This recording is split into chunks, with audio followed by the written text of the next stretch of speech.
always cared about the people we looked up to, and we wanted to make them proud. So imagine the pressure of just coming out of that era. Yeah. That was the scary part, but you had to be confident. You know what I mean? Like, when you coming off the heels of a Big Daddy Kane, a KRS-One, a Public Enemy, LL Cool J, I mean, you have everything on your shoulders to represent. You understand what I'm saying? You gotta represent. You know what I mean? And we just came out swinging, and then you got Wu-Tang, you got Biggie Smalls, you got Nas. It's like, you know what I mean? Yeah. It's not for the weak. You got to come through. Big Boys Neighborhood. Beautiful day in the neighborhood, ladies and gentlemen. This one right here is truly legendary up in here, man. How did you start this interview? Havoc, is this our first time? Or has it been years? It's just been years. And look at God, we still here. Absolutely. Man, Alchemist, welcome to the neighborhood. Havoc in the neighborhood, man. God bless. And it's always Mobb Deep, right? Thank you. Always. Always, man. And Havoc, get right to that mic, man. I definitely want to make sure that I hear you. Yeah. Why is it so important to preserve Mobb Deep, bro? I mean, Mobb Deep has a, unmistakable legacy.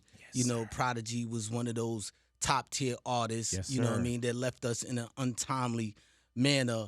And I just felt it like, we got to preserve the legacy. Yeah, You know what I'm man. saying? And I'm talking about, bro, when we think about the decades that we've known Mobb Deep and what Mobb Deep has given to the game, and that's why one of those things where, you know how there's sometimes I'll sit with someone, even though I'm 31 years in radio, right? There's times when you'll sit with someone and you're a fan first. And this is one of the moments for me being a fan first. And what y'all have given to the game and how you're veterans and relevant at the same time, bro. Go ahead. You know what I'm saying? I appreciate it because all of the things that Mobb Deep's been through, with the East Coast, West Coast, and we all survived through that. You know what I mean? And we still are like really good comrades, you know what I'm saying, to this day. And LA is like Mobb Deep's like #1 market out of all the places in the United States. Hey, man, and you guys are that stay in power that don't go anywhere. And when it comes to Mobb Deep, everybody have you guys as a soundtrack to their lives. And then there's times when you'll know something and then something to spin back to what Mobb Deep mean to you, or something that starts to relive, and you start to see that even just not even just the movies or whatever, but just in social media and what you see on TikTok and people being introduced to you, possibly could be being introduced to you guys for the first time, even after decades of the great work that you guys have done, bro. And the new album is Infinite. Infinite album is out. Right. Produced by me and LC. Hey, man, let me ask you this. With a title like that, what's behind the title? When things happened with P, passed away and things like that, the slogan was Mobb Deep forever. Yeah. You know what I'm saying? Mobb Deep forever. And, I linked up with Al, and he was like, man, what we going to name this project? And ALC was like, Infinite.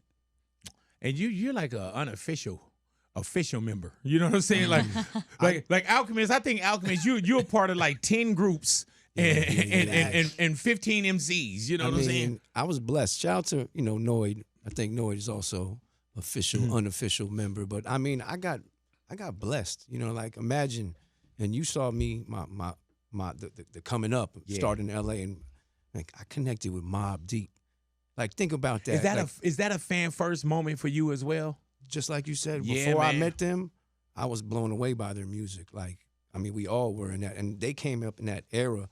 Like, think about the climate of that time. You had Wu-Tang out, you had Nas out, you had Biggie, you had like, and for me, I think recently I was taking a long drive and I was listening to old Stretch and Bobbito tapes.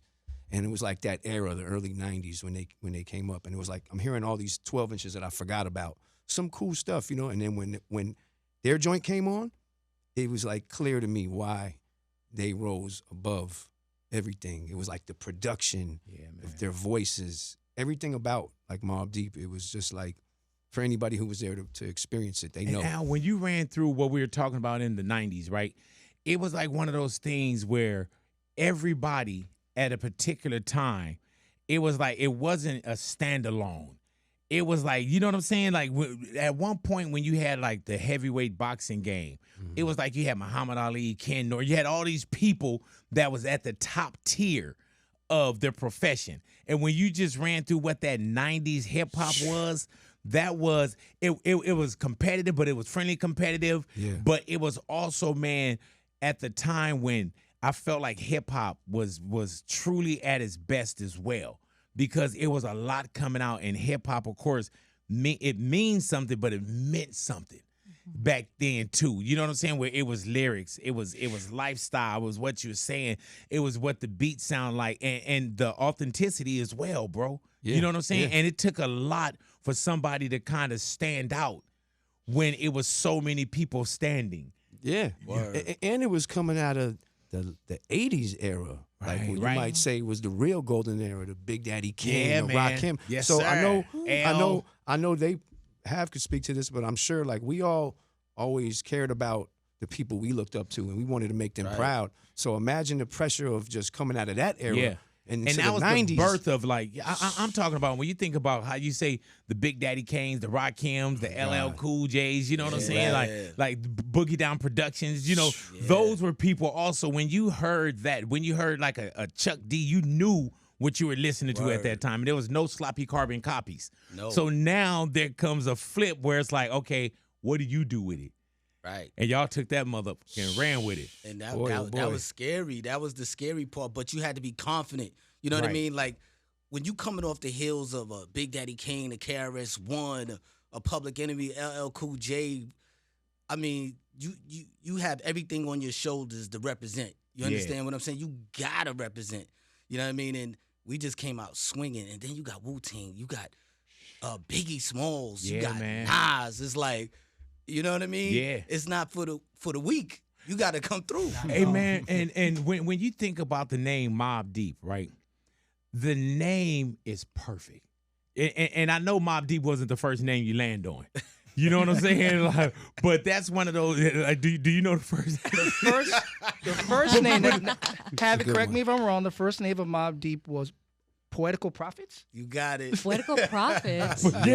but you gotta think though. Like, say for instance, if we had Poetical Prophets here, we're like, oh man, we gotta have it for Poetical Prophets. It would be legendary, right?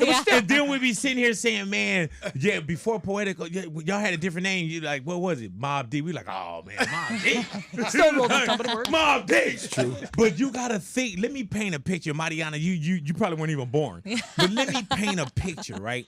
Now, when you think about hip hop, and I'm not talking about like pretty hip hop, and I'm not talking about ugly or gritty, but I'm just talking about like hip hop. Yeah. And when you hear, at one point it was like if the door opened, you had 10, 15, 20, 30 people that walked in with you. It was a certain look. So when you heard like Mobb Deep, even on the West Coast, we mobbed deep. You know what I'm saying? So when you hear that, no disrespect to poetical prophets. Poetical prophets. You know? Hey man, but Havoc, when did y'all go from like, how long are you Poetical Prophets? For a few years, maybe in high school, like so there it is. Yeah, 2 or 3 years. Yeah. But why Poetical Prophets? Because they was lyrically big, right? poetical. It was a different time. Yeah. Think about it. We just came off the heels of the late 80s with the Stop the Violence movement. Right. You know what I mean? Okay. Self-destruction. Like, man. man. The African beats. Man, X-Clan. Right. Poetical Prophets. You know what I'm saying? Like, yeah, man. They over there thinking like, man, hold on, man. We got to rock this funky joint. You know, but it's definitely a sign. It's a sign of the times.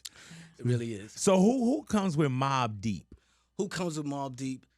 Prodigy and Havoc, and like 20 other of our friends. Who comes with the name though? Oh, who comes with the name? Yeah. Who came with the name Havoc and Prodigy? Mobb Deep. With Mobb Deep. Yeah. Oh, because that was a saying that we were saying around our way. Yeah. You know what I mean? Like if we went to the movie theaters, like 20 of us teenagers, and we was like 20 of us, it was like, oh man, we was Mobb Deep last night. You know what I mean? And it really fit to what we did, because when we used to go to the clubs, we was Mobb Deep. Yeah. So when that's it was time better. to Can change you our imagine name, if y'all name would have been a lot of us? You know what I'm saying? Havoc, like, man, Yeah, that we went actually to the has a movies ring last to it. night, A lot of man. us. It was a lot of us. It was a lot of You us. know, but Mobb Deep, it just sounds genius, bro. Yeah. It sounds genius, and the one thing that I love about you and P, man, is that when we heard y'all, we could hear you guys. You know what I'm saying? Like, there's a difference between when somebody know how to use their voice like an instrument. And y'all were at a time where even if it was something new, when you heard the voice, you'd be like, oh, that's Prod right there. Right. You know, or that's Mobb Deep right there. And you got that with certain people. Like, when I heard Big Daddy, I knew that was Big Daddy Kane. Yep. When I heard Chuck, I knew that was Chuck. When I heard Chris, I knew that was KRS-One. So there's a time when there weren't sloppy carbon copies and you had to stand on your own. And we sit here now, bro, and we're decades later. Yeah. You know what I'm saying? With a new project. And what I love about Nas and Mass Appeal, bro, is that he's not handing these out. You know what I'm saying? And everything means something right. And he is he also doing a 7 on this one? Because remember when Kanye went to go do his 7-7, and it was like, all right, you know, I love Ye, but he did an album that Nas was probably like, okay, I know exactly what I'm going to do with this one, bro. And this ain't charity work because Not at what's all. been released so far Yeah. been murder. Thank you. Like Slick Rick was sitting on one, and people didn't even know he had one. Mm-hmm. You know what I'm Ghostface as saying? well. Yeah, and we have Ghostface in here, man. So what does that mean years later, and what's the trust I mean, Havoc and Nas? it means a lot, you know what I mean, that we still could do it and do it at a high level. And to partner up with somebody that you came up in the game with, Yeah, man. the trust level was already there. Yeah. You know what I'm saying? Because we could have did this project with a ton of different people that would have just gave us a bag. You know what I'm Right. saying? But it wasn't about the bag. It was about who do we trust to extend the legacy. And you know what I'm saying? That was our, you know what I'm saying, my brother Nas. You know what I mean? Alchemist, are you y'all full produce the entire album? Yeah, yeah. What's that continuity like? Like, what's the reason? Because you know, sometimes be like, oh, this one was produced by such and such. This was, you know, why was it like so at home with both of you? I mean, I was lucky enough to be a part of a bunch of campaigns with Mobb Deep over the years. Yes, You know, the sir. first one was Murder Music, Mm-hmm. and I did 2 joints on there. And over time, like that was usually the formula. From there, we did at least 2 or 3 albums where it was like Hav would always do the bassist. Havoc is the producer. He's the sound of Mobb Deep. He's the sound of Queens, if you ask me. Like like when you go back to the infamous album, one thing about that was the sound. I mean, Pete voice was bar none and comparable to nothing. But really, I think you have to give a lot of credit to the sound, what he created. And you know, there's a lot of albums that hit and over time that kind of shift things. And I think that was one of them. Also, shout out to Q-Tip because he was a big part of that as well. You know what I'm saying? But when it came time to work on this one, once I got into the fold, and they were already legends at that point, you know what I mean? It was like usually I would do a couple joints, and then, you know, I would do the majority. I come in, add a couple spices, and that was the formula. So when it came time to work on this record, and me and Havoc are brothers, so we keep in touch all the time, and I think it felt, you know, for one reason or another, it just felt like at this time we needed, and we linked up before we reached out to Nas or anybody. We put it together first, and we went and put, and it was a blessing, and I never thought even we could link with Nas. How much of Infinite was together before like Nas? Because you know how sometimes you'll say, man, we got some action with such and such, or we got some action with Nas. He want us to put something together, but you guys were already working. We started. Okay, and gotcha. he came in and we combined forces, and he helped a lot. You know, to So making it the became record. purpose. Absolutely. But from the jump, it was like us putting together the original formula. And that's why on the record, it's the basis is produced by Hav. And I come in and I bring my spices. And that was always the formula. So it just felt good. I'm wondering the source material because it's been 8 years since Prodigy's untimely passing. Yeah. So what did you pull from? Was it old verses that you had laying around? That's was it, exactly Because what I I'm wanted to hearing ask. like Against the World, it sounded like you recorded that yesterday. Yeah, Scary. so where Very. and I wanted to ask that too, man. Like, where were those vocals, and why were those vocals used now? I mean, you know, some of the vocals that I had, I got from the estate, Prodigy's estate. Right. You know what I mean? And you know, at least one of them was something that was already out 14 years ago. You know what I mean? And a couple of fans had pointed that out, but I'm like, you know, where was the energy for it 14 years ago? You know what I'm saying? This verse deserves more. Right. You know what I mean? But most of them were unheard, and Al had a ton of things because I mean he worked with Prodigy unparalleled to anybody. Oh my But God. and the reason why I asked that too is because at some point people would think like, okay, man, the year after, the next year, year 5, you know what I'm saying? So people can say, oh, look at God, it's God's timing. But this was that time. Timing. For those vocals. Timing is everything. And there's one thing about, like, we always knew, you know, because of his sickness and stuff, we knew he wouldn't live as long, potentially, you know, and he worked like that. And he had that mentality. Like I was a witness and blessed to be around these guys in the studio. They would knock 3 to 5 songs out every single day. Now, I'm not talking about a beat that had a beat he made from scratch, starts writing the rhyme, P falls in. They used to make 3 to 5 of those a day. And it's like, I think that was part of P's frantic working because he knew all of our days are numbered, but I think he knew he might have had less. And the level that he worked was like insane. And so the blessing is that he left behind a lot of stuff. And is that in your mindset as well? I mean, it is in my mindset. I knew that, not knew, but potentially that he wouldn't be here as long as, you know, some of us. And he did work that hard. And you know, some of the verses that he says, it's almost like he's mentioning premonitions. You know what I mean? Like he got premonitions. And it was really, it bugged you out working with the verses, hearing them without no music to it, him saying, yo, I see you on the other side. And we like, whoa. You know what I mean? Are those shutdown moments too, studio wise? You know how when you know you're going to work, but when you hear something like I got a DAT. That's how old this is. I have a DAT with my mom's voice on it because now everybody got these. You know, you can just pick up your phone and record everything. But I only have one live audio of my mom, and to this day, my mom passed in '99, and I've never listened to it. I've never brought myself to listen to it, and the one time that I did bring myself to listen to it, it wouldn't play. And I was like, all right, well, that's a sign. Right. That's a sign. So when you're sitting in the studio and you're hearing these raw vocals, is that a shutdown moment too, where you gotta take some time, like it's a celebration. Yeah. But in real time too, it's got to be like, damn. Yeah, it is a shutdown moment, and then you really have to pull yourself back and remind yourself that you got to get back to work, right? Because you got something to do. Yeah, man. You know what I mean? Yeah, and you know what I love about this too, man, especially with the album Mobb Deep, and you hear P on there. You know, it was times, man, when going back to like Boogie Down Productions, right? Like you always had KRS-One, but he never forgot Scott LaRock. You know what I'm saying? And Scott was one of those names that people probably didn't even know Scott because Scott had kind of passed before a lot of things took off too. We had Prod for a majority, you know what I'm saying? But also when you preserve the name and you preserve the voice and you put it to this newness, that right there, man, that's kind of like the gift that keeps on giving too, you know? It really is. And, you know, lately, you know, I've been performing over in Europe and other different places. And I kid you not, the majority of the crowd, like sold out, are kids from 16 to 21.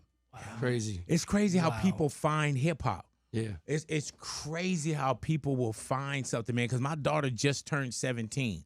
And there's times when I'll see her listening to something, I'm like, how did that come across you? You know what I'm saying? But you find great music, man. It's sometimes it just feel like you're kind of floating to it, you know, especially with Honor Flow. No. next, we're next up, man. We're next up. I'm not trying to talk any talk, but I have that confidence in that. Yeah, actually. man. Like that. Question though, we are on the 30th anniversary of the Infamous. Oh my we were God. just talking about the Infamous just now.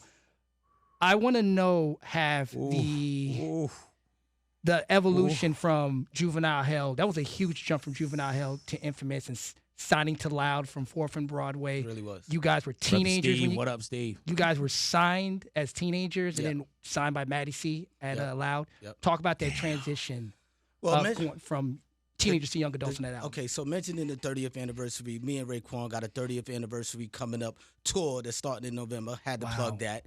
You know what I mean? Starting in November, 30th anniversary of the Cuban Links, 30th anniversary of the Infamous album. Wow. Together doing a U.S. tour. It's going to be Loud dope. wasn't playing back then. No. They definitely wasn't playing. Wow. But the transition from Island Records, 4th from Broadway, to Loud Records was a critical one. It's one that I thank Steve Rifkin for. You know what I mean? Because he gave us the opportunity after getting dropped off a record label. Now that could kill somebody's inspiration when you get dropped off a record company at that. But when you that age, you have the you don't care. You just want to make it. You know what I mean? But you know what's crazy? Even when you say getting dropped, because at one point, labels, especially major labels, those were the biggest things in the world. Now something can happen. You're like, man, shit, I've been wanting to go independent. You know what I'm saying? But then that connection meant something. And especially young, and you say young, we took that as motivation. That could have also been like, man. Right. You know what I'm saying? I'm gonna go back to whatever it was. Right. Because this ain't steady, this ain't happening, man. But y'all found something and kept going with it. Absolutely. I mean, listen, when you talk to a lot of superstars, they be like, I didn't have a plan B. We really literally didn't have a plan B. It was always just, this is what we're gonna do. You know what I mean? And so when we failed, we got back up and we met people that was able to take our vision to the next level. And we went gold the next time we got signed. Hey, man, when you think about an album like The Infamous, right, is there a certain feeling when you recording this? You know that sometimes there's something that's in you. You probably didn't think, man, we're going to celebrate. It'll be 30 years and people still talking about this, you know? Right. But did you know something? Did something feel different? Yeah, it was now or never. Right. You know what I mean? It's like, do it now or don't do it. You know what I mean? The back was against the wall, and we was given free reign, and we just went all out. It's like, if we're going to fail, it's going to be our fault. Right. And when you say getting dropped off labels, and when you think about survival of the fittest, that right there really goes with like, man, like no, this is survival, bro. You know what I'm saying? Like this is real. So you speaking something into existence. Talk about the mentorship and tutelage of Q-Tip during that album, because from what I understand, you met Tip early on trying to shop your demo. You met him at Def Jam, I think the story is, one day with Chris Lighty. Yeah. And before you answer that, even with Q-Tip, I don't think people understand who or what Q-Tip is and does, and and how he don't get the accolade for a lot of things because he don't want it. Right. But oh my God, man, Top 5 Q-Tip of all is time to me. a genius. Q-Tip is unbelievable. He messed all of us up. Like none of us. We have Q-Tip, all of us. You know what I'm saying? In our style. So your question was once again. Talk about the tutelage of that album, because Tip mixed a lot of the record he produced. Temperatures Rising, Get the Good Step. What was Drink the Pain Away? That was the third one. Talk about and because he had a synonym on it. I mean, he went by the abstract instead of saying in the liner notes. So talk about Tip's tutelage and his mentorship while working on the record. I mean, it was just a blessing, right? I got a chance to work with Q-Tip from A Tribe Called Quest, one of the best hip hop groups of all time. And I had to control myself from fanning out while working with him. And because this is Q-Tip. Right. You know what I'm saying? Like, for one, paint the picture, this is Q-Tip, bro.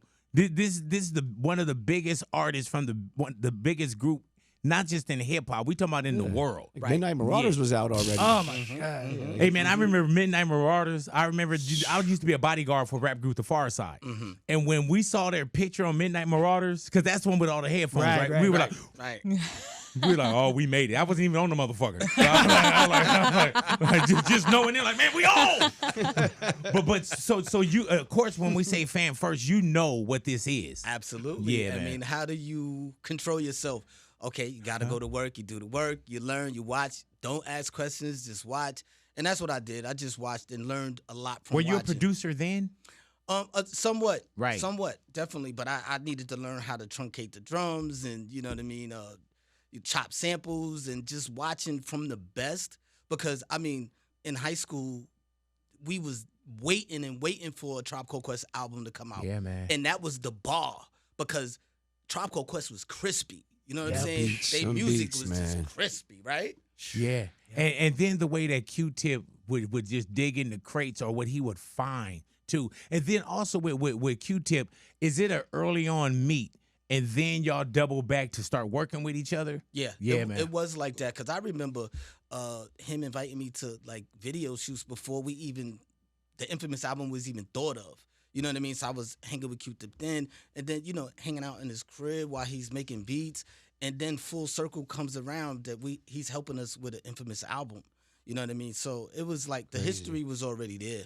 Hey man, when you do see like 8 Mile, right, and you see one of the most pivotal scenes in the movie, Right. and it's the battle, Right. and if we talking about hip hop, when do you know what's going down with that scene? Soon as I watch it, I'm like, I feel like my life is a movie. I'm watching the movie and feel like my life is a movie. Just seeing, one of the biggest artists in the game. So you didn't know before? It had to be some whispers, like, and clearances of, shook ones.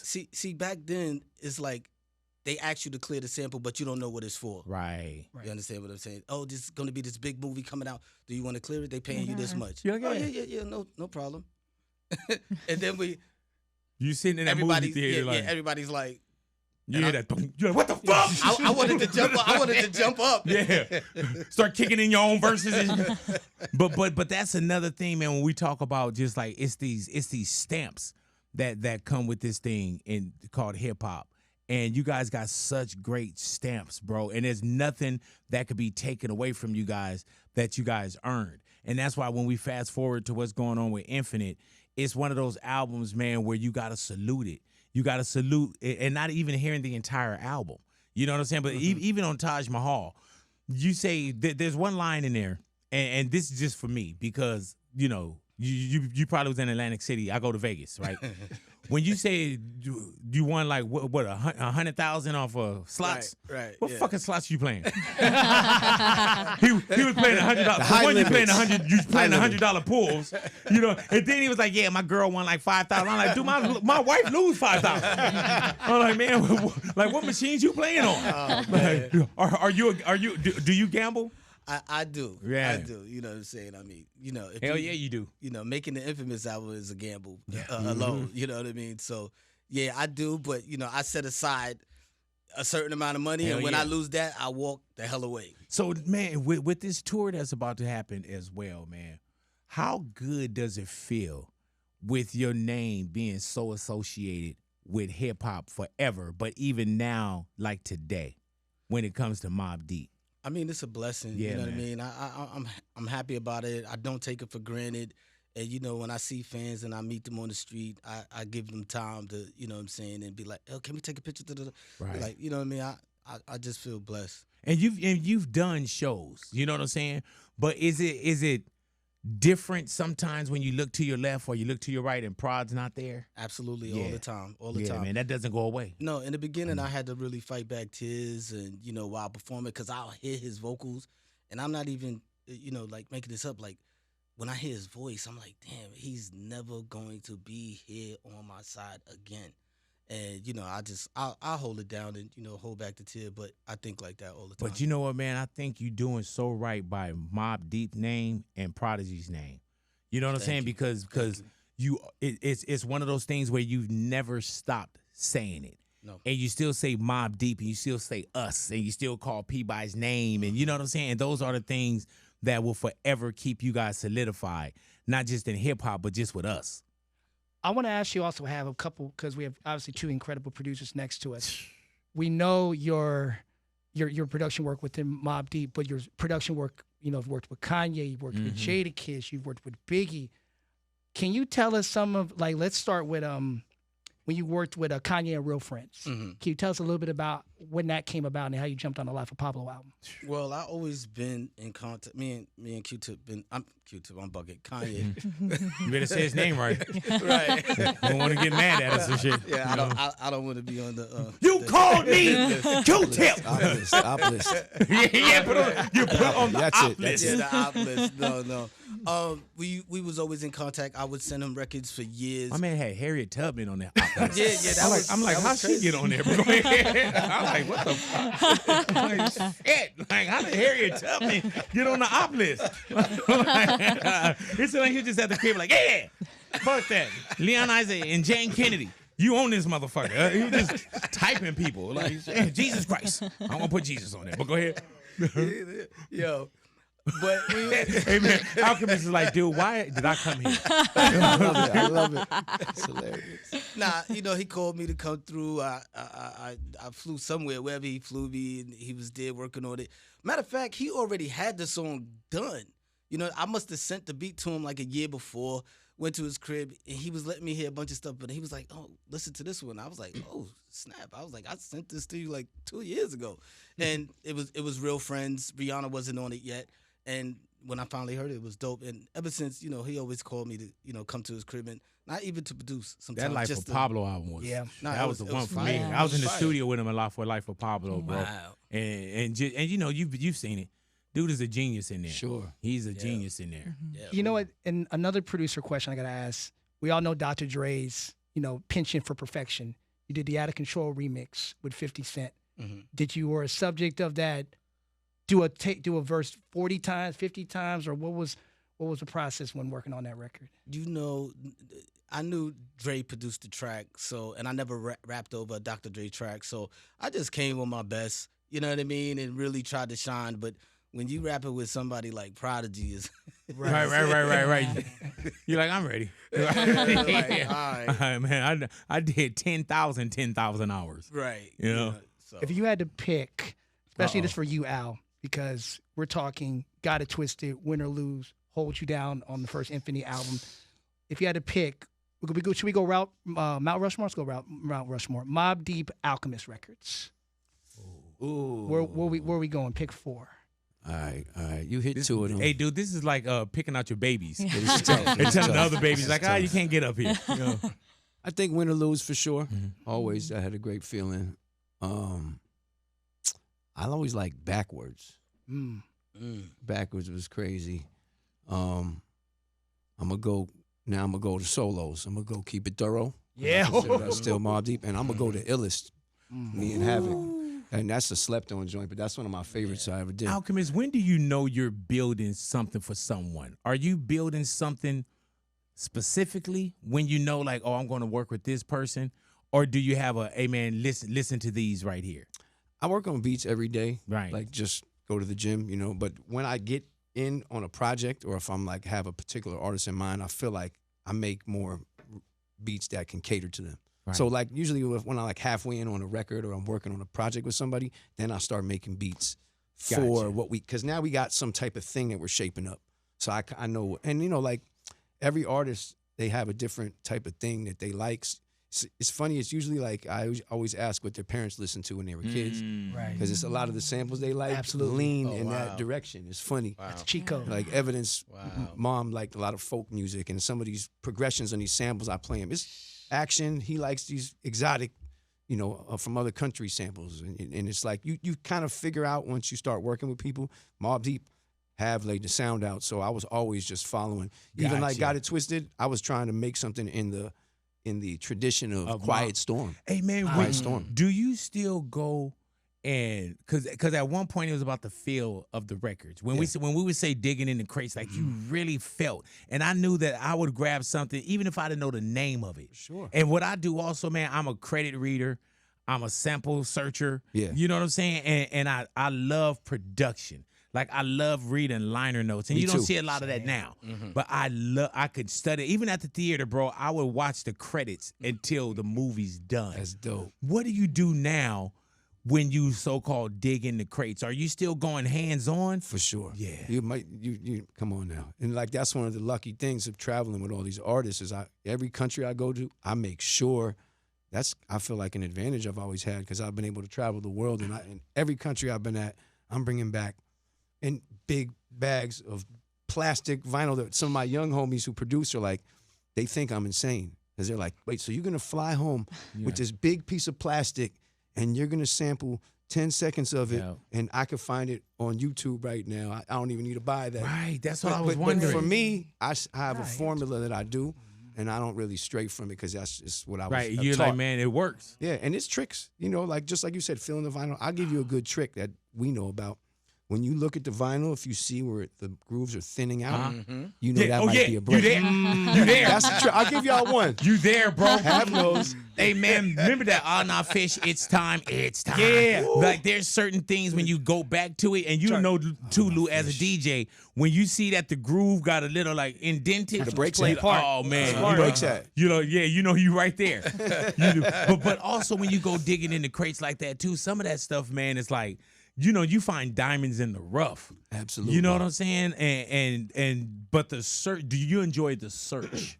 I mean, it's work. Yeah. I enjoy finding it. Like sometimes my friends are like, "Man, you get to go on tour and you're gonna go in the basement and go have fun." And I was like, it's not really my hobby.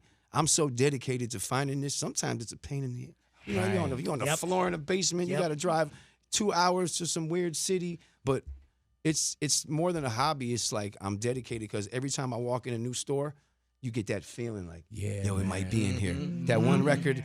We all think there's like a record we're gonna find that's just gonna change our life, Right. and we never find it. That's like the lotto scratch or But the thing is to never find it. Yeah. You don't want to find it. Well, I want to find that lotto scratch. You just keep, but I like the hunt, so I just stay on the hunt forever, and it's better. And then when you find that one piece of the record, like, oh, I'm about to F up everybody. You know it. Hey, dude, there's times when I listen to a sample, and even when we were talking about like Life of Pablo, right? Yeah.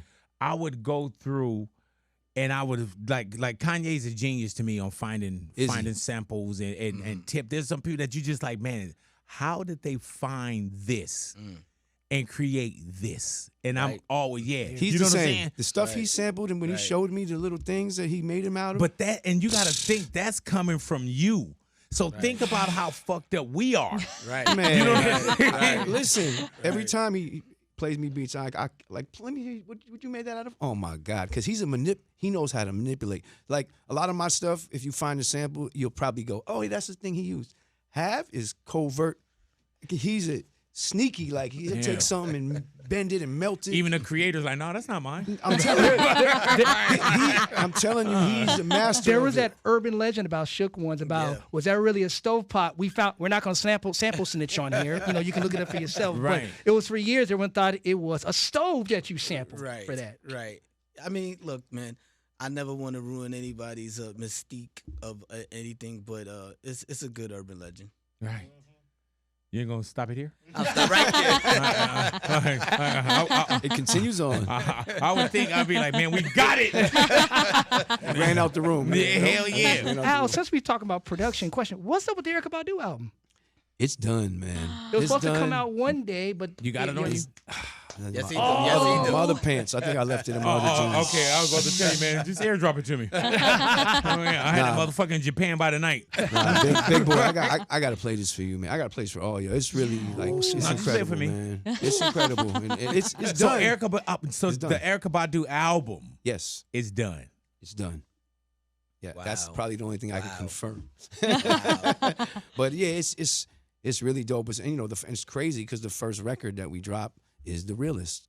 The beat came from a Mobb Deep beat, and that's how she and I connected. wow. To make a long story short, it was over The Realest. Hey man, but Erykah, Mobb she got a hip hop backbone too. She's a though, beat bro. girl. Yeah, She's a beat you know girl. what I'm saying? At heart. Hey man, and TMZ just walked up recently on Method Man. Yeah. And Meth was saying that there could be a possibility Right. of something together with you and Meth. Yeah. We started an album during the pandemic, and it kind of slowed down over the time because Meth gets real mad. He's he in the Mr. gym. Hollywood. Yeah, you know what I'm saying? And he's doing real well with that. And we started revisiting it and going back into the studio, and we're like almost done with this Method Man and Havoc project that we call Dirty P. Yeah. And it's y'all together. It is me and Meth together rapping, me on the production, and a few features, and it really sounds dope. I can't wait for people to hear it. How far into it are you guys? As far as like we're about 80% done. oh really though? 80% done. Man, you could release that now. Absolutely. Man, You got it on you? I do. Airdrop it. The world needs more fully produced Havoc albums, man. I'm an advocate. I want more as a fan. I gotta give credit to Al because how he does it, I do not know. He probably don't get no sleep, but he got a ton of ALC produced albums. I want crazy. Yeah, and listen, Hey, I'm man. a fan still, and I And just want to hear more. I need more. Alchemist, you are from my one of the brother. most quietest, loudest hip hop fucking producers. And by that I mean is like Alchemist will blend in. There's times where I could be somewhere and we just see each other.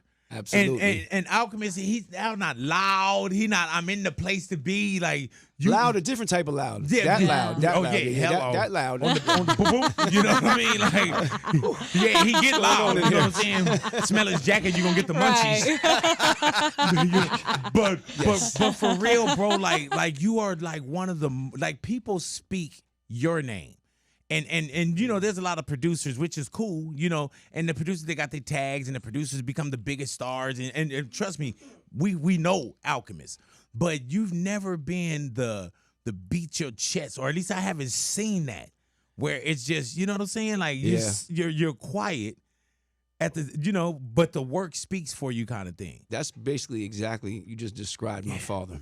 Yeah, man. That's like literally exactly. That's where I got it from. So like I was raised that way, to be humble, but do the work, you know, and just let it speak for itself. And I love it. And luckily I got in a world that I genuinely still love my job. I feel blessed to be able to contribute to this thing we know of as called rap music and culture. And I mean, I couldn't think of a group with more cultural currency than Mobb Deep. You know what I'm saying? Absolutely, so I just feel blessed every day to have this path that I'm on, and we making history in 2025 for our brother. Havoc, do you know what Mobb Deep means to hip hop? You know, somewhat, you know what I mean? But I always love to, you know, get the flowers when we get them. Yeah, man. You know what I mean? Because I know what Mobb Deep means to me. And when I do hear from the fans and they talk to me and they say, I bug out because I see a lot of Mobb Deep tattoos. And I'm like, wow, y'all must really love Mobb Deep. Do you have a Mobb Deep tattoo?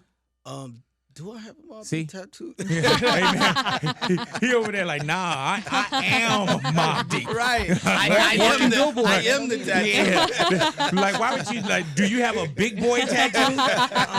Why would I, like that's like just tattooing your name on you. Like, right. But that is crazy, man, that y'all touched that many people around the world. Yeah, man. That someone would get up and say, man, I'm going to go get a Mobb Deep tattoo. It bugs me out, and I never get used to it. You know what I mean? Seeing Prodigy's face or my face on somebody's leg or arm, it's like, it's the ultimate, you know, flattery. You know is it ever a damn moment too, though? Because you know the flattery and the how beautiful it is, but do you ever look like, damn? Right. Yeah. Or when you start leaving a venue, like, man, take 2 turns so this motherfucker don't follow us. You know what I'm saying? Like, it's crazy because I feel like I owed him something. You know, you don't want to let him down. You don't want to let him down. Yeah, right.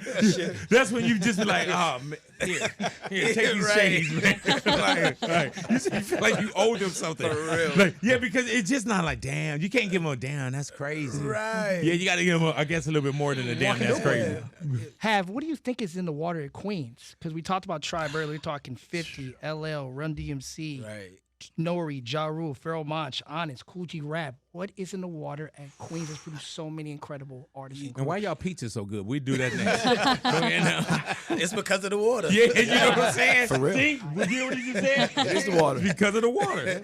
I mean, yo, listen. Whatever's in the water in Queens, I just want to thank whoever put it in there. You know what I mean? Because it started before I even started rapping, to be able to look at a Run DMC, LL Cool J, a Tribe Called Quest, a Roxanne Shante, a Marley Marl. Oh you know what I mean? All these people that I have to thank because they gave me the inspiration. Because if they could do it, I could do it. I used to see them in my neighborhood. Right. You understand what I'm saying? So to see them and moving forward, like for me, I want the kids to see me. Yeah. You know what I'm saying? In my neighborhood, to be like, yo, I could do it. You know what I mean? But and there's a beautiful pressure that come with that too. No, it is. You know what I'm saying? Because, and when I say the beautiful pressure, it's because when you go through that roll call, and then when it's your turn, you understand that beautiful pressure. And then when you do it, it's like, oh, okay, yeah, here I am. Yeah, here I I mean, am. you owe it. You owe it to yourself. You owe it to your community. People like to say, I'm not a role model, but you are. Yeah, man. You know what I mean? Because people are looking at you. So, you know, it is what it is. Al, I would be remiss if we had you sit here and not ask about Meet the Grams. Oh, my Lord. Where were you when you first heard Meet the Grams? And how did the beat get to Kendrick? I was getting a haircut at the studio, and then I think we were listening to like Academics or something because the other song had dropped just like Family hours, Matters. and that was crazy. We're like, damn, this. And then It was almost like at one point you had to refresh. I swear to God, I clicked the phone, and then the beat started playing from Meet the Grams, and I thought I was playing out of my phone through my eyes because I heard the song when you heard it. Oh wow. Yeah, they went. There was no time for anything for mix. I heard it when you heard it. So when do you send Dot the beat? Long before that. Hey man, that's the same thing with Mustard. Mustard was like, man, that. I would just send him like 5 beats a day, Yeah. and Mustard didn't know that he had a Not Like Us. You know what I'm saying? I did not know they were moving like you know what I'm saying. And Meet the Grams was that's when it went like this. But it's funny because it was a gospel sample. You know what I mean? And I had sent it to him, and he told me he might mess with it months on just when he was working on his record. But then, what's a guesstimate on how long you think it was that you sent it to him? It was at least 6 months. At least 6. So 7 you months weren't for that even record. thinking like not at all. And I thought about it. But I was like, it's a gospel record. It's slow, and he turned it into like a snuff. Evil film. Like it's scary. Hey, yeah. Gotcha. How did you make a gospel sample? Yeah, man. Even the Lord was like, oh, wow. Pass the offering plate. But you said that you heard it when we heard it. Absolutely. I heard it. Damn. It was just like, wow, with the vocal. I'd never heard it yet. Hey, man, and that's such a part. And when we talk about also, Al, with your history, but that's such a part of history to be a part of, too. Because you're already solidified. And then there's these other times too where it's like, there's another one. And I think that was one of those too where I was like, oh my God, I do it. And it was like Dot at that time, he could have did anything he wanted, worked with anything he wanted. Mm-hmm. And it was some chosen few that got that look. Did you go to the pop out? I didn't. I was out of town. And see, but that's you. I was all on stage and shit. Right there, I'm on the Drake op list, But you got to think, not created by Drake. Somebody else created it. But it's crazy, man, because you did that, and you didn't jump into it as far as like everywhere. You know what I'm saying? It was like you did. It was a blessing, it came out of nowhere. Man, Mustard was like, Mustard! Listen, my man was like, we doing the Super Bowl. That record took off. Oh my God, it had man. wings and flew away. Like, shit, what are you supposed to do? It was over after that. Which one? After? Oh, Meet the Grams? I mean, I feel like Not Like Us was the victory lap. Yeah. But the dagger was definitely Meet the Grams. I remember our group chat as a show was blowing up that night. Oh my God, dude. Yeah, we were gone. You didn't think like at one point like want to hit Kendrick like Kendrick, it wasn't supposed to be for it was a gospel sample. I'm thinking you can get with Zakari and make another love. You know what I'm saying? Like, why SZA not on this? He took that shit and flipped it though, bro. Yeah. And you was like, I ain't mad at you. Question for The Alchemist. You've worked with some lyrically rap geniuses, obviously. How has it been like? I know, are you selective with people that you work with, like especially since you've been in the game for all these different eras? Very, very. But it's not about like a level of height of celebrity or like exposure. I like what I like. I like textures. I'm probably linked with Boldy James because it probably his tone and texture probably reminded me of P. You know what I'm saying? So it's like I go for flow, texture, content, or just being that guy. But I am picky because I feel like who I work with says a lot, you know what I mean, about you if you just work with anybody and just jumping out, and you kind of water your style down. You recently dropped a project with Larry June and 2 Chainz, Life is Beautiful. How did that happen, like with collaborating with both of them, and how was it? Well, me and Larry had done already The Great Escape the year before, so we had like a working relationship, and that was new too. And I don't know what we were talking. I was talking with Chainz because we had been talking for years. We actually were making some records behind the scenes that never came out, and they were talking too. And we just started a group chat. I don't know if it was Larry or Chainz, and was like, "Yo, let's work on something," and it happened quick. Right, but you hear that too all the time, because you hear that, man, we got to get together. Yeah. Got to work. Right, you know what I'm saying? But then when the actual work happens, it's like, oh, okay, it really happened. Yeah, well, you can find the ones who's full of it and who isn't once you get to it. And I think also with you, Al, I think your bullshit radar is up too. I don't think people want to waste your time. I got some bullshit of my own as well too. Though. Like, Okay, well, man, we gonna get up. Man, we gotta work. Man, do I got? You know I'm gonna send it. You didn't get that? I sent it to you. Nah, I'm the Irish goodbye master. Oh, you just gone up. Yeah. I'm from Ireland. Alchemist still here? Nah, I'm from Dublin. My man. So you don't do the announcements of, man, I'm out of here. You just look up and I learned that from him. Oh, really? Though? Yeah, he was the originator of the Irish goodbye. That's my specialty. Man. Hey, dude, watch gonna be looking over here, be like, man, saying Havoc gonna be gone like a motherfucker. Man, I thank you guys for coming into the neighborhood, man. And once again, bro, fans first, bro. And this was a pleasure to sit down with you both, man. And I'm telling you, bro, like Mobb Deep means so much to us, bro. And for those of us that love hip hop, and those of us that fed their families on hip hop, those of us that were in hip hop before we made a penny, just for the love of it, bro. I thank you for always being solid, bro, and always taking care of hip hop and presenting it to its best light.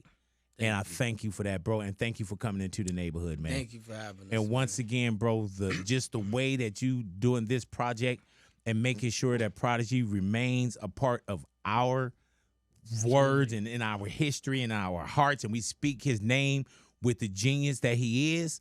Thank you, bro, for preserving that as well. And Alchemist, for the work that you do and continue to do, brother, thank you for coming into the neighborhood as well, man. And it's crazy because when we booked Havoc, I was like, man, what about Alchemist? He's like, nah, I got it. I was like, but I was like, Al not gonna be in town. He's like, no, I'm good. He was like, I'm good, man. He was like, because you notice every time we ask you something, he's like, oh. I appreciate it. Like, dude. I made sure I was here for this, and I want to add to this. Thank you guys for having us, and I just want to say to my brother, man, thank you. And we celebrate 50% of Mobb Deep who's still here. Of course, this is for P, but we got to give my brother his flowers every time, man. Thank you, Hav, each and every for time, everything brother. You've done, man. Thank you. Salute. And as Appreciate E40 you. would say too, man, veteran and relevant at the same damn time. Straight up. And I appreciate you, man. Mobb Deep in the neighborhood, Alchemist in the neighborhood, Big Boy. Big Boy. Havoc, thank you, man.